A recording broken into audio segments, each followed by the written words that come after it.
Thomas the Tank Engine wouldn't stop being a nuisance. Night after night he kept the other engines awake. I'm tired of pushing coaches. I want to see the world.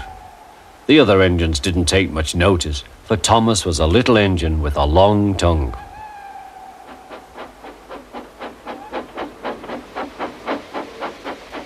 But one night, Edward came to the shed. He was a kind little engine and felt sorry for Thomas. I've got some freight cars to take home tomorrow. If you take them instead of me, I'll push coaches in the yard. Thank you, said Thomas. That will be nice. Next morning, Edward and Thomas asked their drivers, and when they said yes, Thomas ran off happily to find freight cars.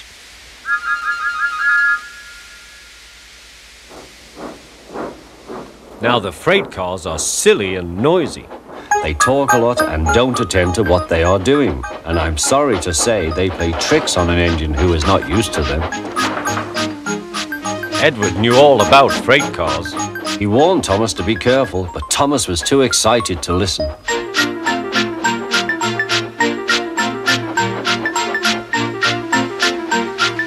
The shunter fastened the coupling, and when the signal dropped, Thomas was ready. The conductor blew his whistle. Peep, peep, answered Thomas and started off. But the freight cars weren't ready. Oh, oh, oh, they screamed, wait, Thomas, wait. But Thomas wouldn't wait. Come on, he puffed. All right, don't fuss. All right, don't fuss, grumbled the cars.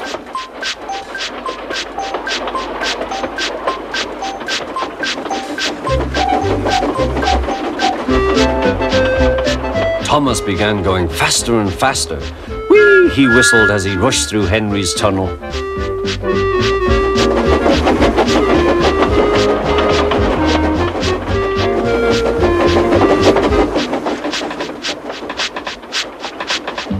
Hurry, hurry, called Thomas. He was feeling very proud of himself. But the cars grew crosser and crosser. At last, Thomas slowed down as he came to Gordon's Hill.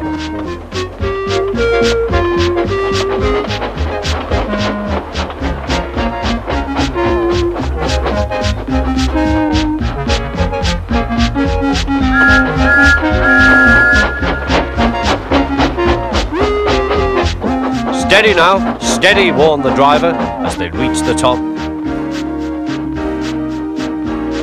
He began to put on the brakes. We're stopping, called Thomas. No, no, no, answered the cars, bumping into each other. Go on, go on. Before the driver could stop them, they had pushed Thomas down the hill and were rattling and laughing behind him. Poor Thomas tried hard to stop them from making him go too fast. Stop pushing, he hissed. But the cars took no notice. Go on, they giggled in their silly way.